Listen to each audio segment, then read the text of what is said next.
Welcome to Chris Parking Shooting Sports. The postman has just been, so we have more goodies.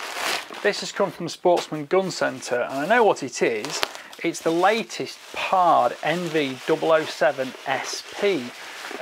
Click on night vision, but this is the very latest model that has got the LRF function, so we can range find with it as well.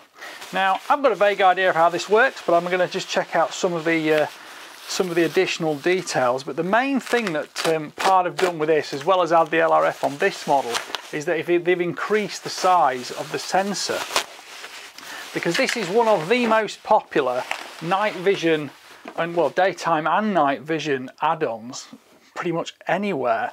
And I just need to carefully open this without scoring it too badly.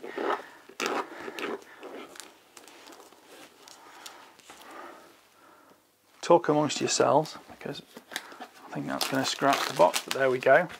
Right, so the main thing that PARD have done with this is they have added a new sensor, and it's a 2K sensor with 2560 by 1440 pixels, so it's going to give you smoother, crisper, more detailed image.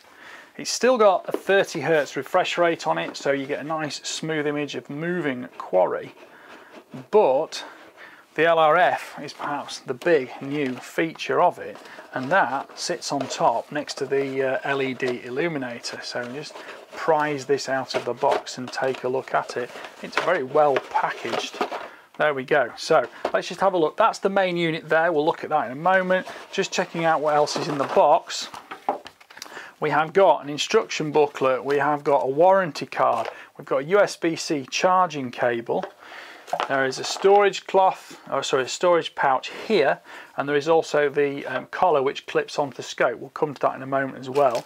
They do send some black electrical tape, which is quite handy, because if you've got an interesting size collar, you can wrap it around. It stops it scoring or marking or anything like that, and it can just give you that extra fine detail of diameter adjustment to give it an even better fit on it. And there are also some spacers here which help pack out the collar too. We have got some little gussets and Allen keys there, which will help us add it onto the gun, and as I say, USB-C charging cable. So here is the unit itself. On front here we can see the LED illuminator, which is adjustable for both focal length and angle, and we've also got the LRF system there, which is going to sit and point above the scope. We'll come to more of that in a second. And the battery is an 18650 flat top, which is in there, and it's got a protection seal on it to make sure it can't short circuit in transit. I'm just trying to remember which way up that was actually when it went in. Does it actually show clearly? Oh, it's on the front here, so it's positive down. I should probably have paid attention when I took it out. That's got a little lanyard on it there, so it can't get lost. I quite like that, it's useful. Pop that back in there, and then that will switch on. Now, essentially, these collars are different actually. That's got a quick release system on it, so you can actually undo it. You don't need the Allen keys to fit that in position. So if I look, that's going to be the front end there. That's going to be the back end. You know me, I like to just play about with stuff and figure out how it's going to work. I don't like to read instruction books. I like to find out how intuitive things are. And if I get that just aligned correctly, just there. There we go. And that will then click clockwise and it locks on, and there's a little catch there.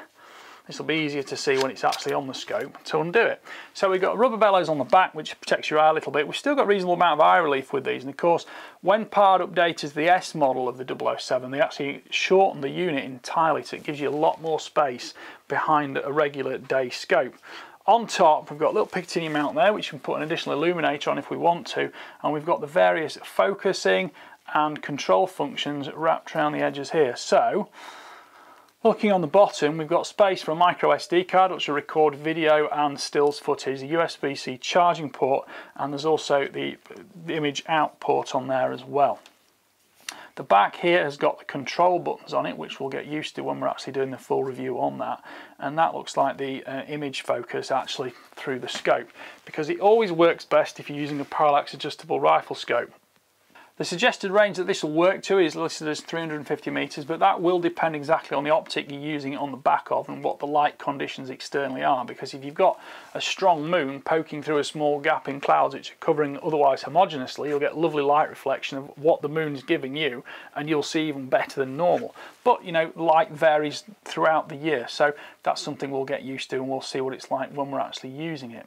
The rangefinder works out to 1200 yards, and it's an organic LED screen inside, which is what we're going to see the image that the scope is projecting onto the sensor in this, and then the screen in that shows us. So unlike a forward mounted unit, a rear mounted unit, it doesn't matter if it slightly gets misaligned or anything like that, because effectively you're using a camera to look at something that's fixed to the gun. So you're not going to have any kind of loss of zero issues or something like that. Now, I have read a bit online that, you know, some people have found scopes with a larger turret don't work quite so well with these, so we'll perhaps give that a try when we get it set up. And because you can see I've got two identical Helix 2:16 HD scopes, one HDLR with the larger turret and one with a smaller cap dial on top. I think I'm going to go with a smaller cap dial on these. So the question is, will this fit on that scope? Because we may have to use a different scope or get a larger collar to make sure it is going to work in the long run. And that, I think, might just go over there.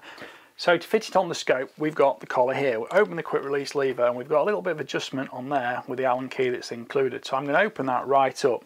Now this scope is actually quite a snug fit for it. Some scopes are bigger than others, and different collar sizes are available if you don't fit absolutely as standard. And of course, when you get that adjusted correctly, you can push that quick release lever down and it will then lock securely in position.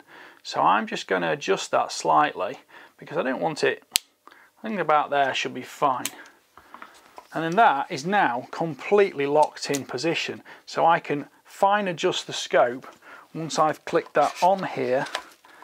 So I can click the scope on there now, lock that up, and it is, as you can see, it's misaligned there.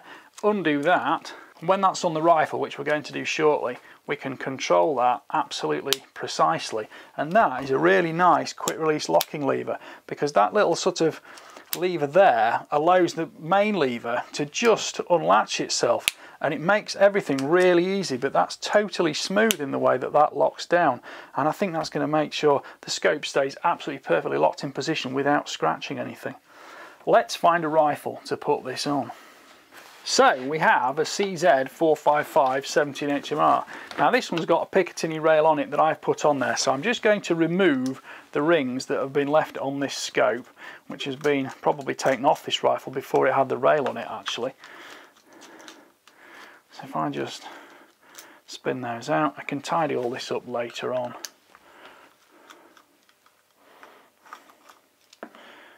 You get an idea of what I do in my armoury every day when I'm not shooting or writing articles or editing videos. I've got the new Element Optics mounts here, which are the XT mounts. These are available in 30mm or 1-inch Picatinny or Dovetail for airguns and rimfires. Now I'm going to go with, shall we go with a medium to start with?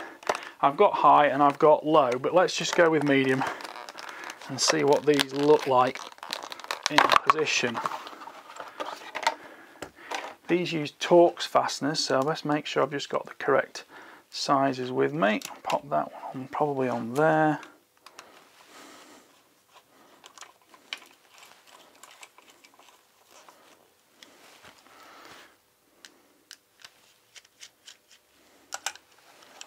Put that one right at the front. As always with Picatinny rings, as you tighten them down, push them forwards towards the muzzle, because that accommodates for the recoil when it's going to come backwards. Let me just grab my torque wrench. Back in the room, the torque wrench is set up for T15 and it is on 2 Newton meters. So just check that, that's fine. So now I need to take these ring tops off. Good thing about the torque wrench is, because it's got a little bit of mass to it, it will spin and rotate quickly. But it also shows you the fact that these rings are well finished, and you've got the steel screw into the aluminium ring, and it's a nice smooth finish. So you're not going to sort of fight against grittiness as you're either tightening or loosening screws, which means you can apply a more accurate torque setting on a consistent basis. Right, so here's the scope. Let's have a look. Well, I think that was a good guess, wasn't it? Because that is going to go on there. We do just need to make sure though we're going to have clearance for the bolt handle, because of course this collar can go below or above. So it's just one thing to look out for there. And I could possibly be tempted to put this into the taller rings. So I think we're going to put it in the taller rings for now.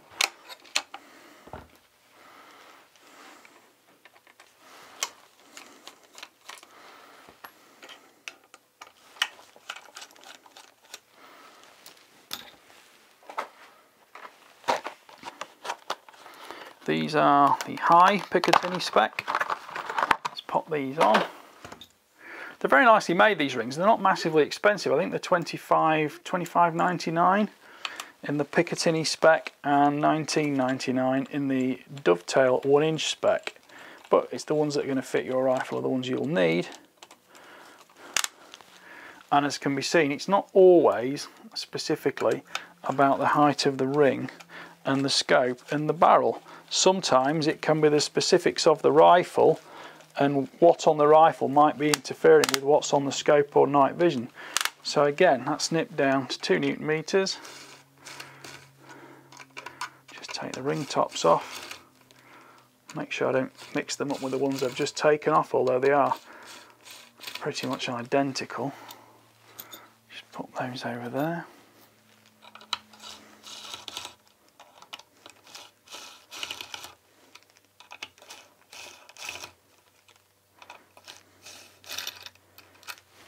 Of course, the newer CZ457 has got a much more streamlined bolt handle assembly, so you don't sort of have a similar problem that we're having here. That's probably going to be going somewhere towards the front there. That looks a much better, more appropriate fit, that. So let's start putting it back together. Right, so we've got the scope back on. Just going to straighten it up approximately, which is there. And then we can fine adjust all this afterwards, but for now I want to get the pard onto the rifle, have a look and see how it's all going to fit on. So that needs to just ease back a little bit.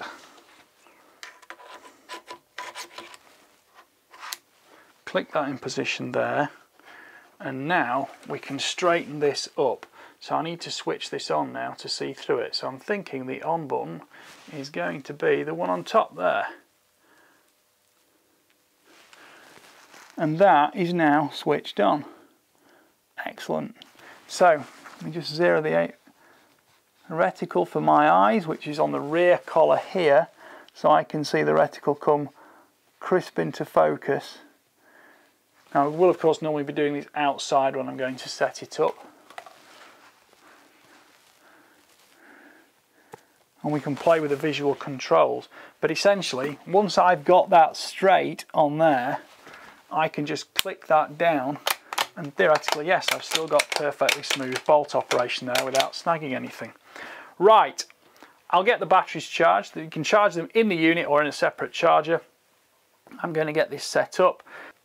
Of course, I've now got to re-zero the rifle, but that's no problem because I can just take that off there and use the scope absolutely as normal, because I can see with correct eye relief exactly where I'm looking, just completely as normal.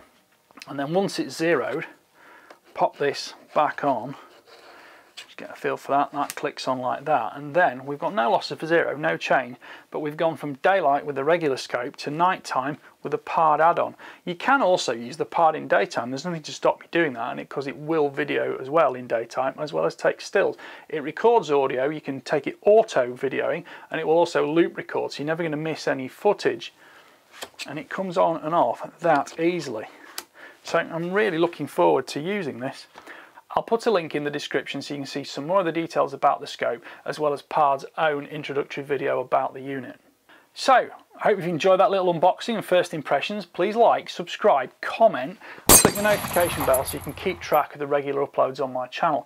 This is going to be getting used probably from tonight onwards on my local shoot, and I'm going to be using it on a 17 HMR, probably controlling the rabbits around the paddocks. So, thank you for watching. Bye for now.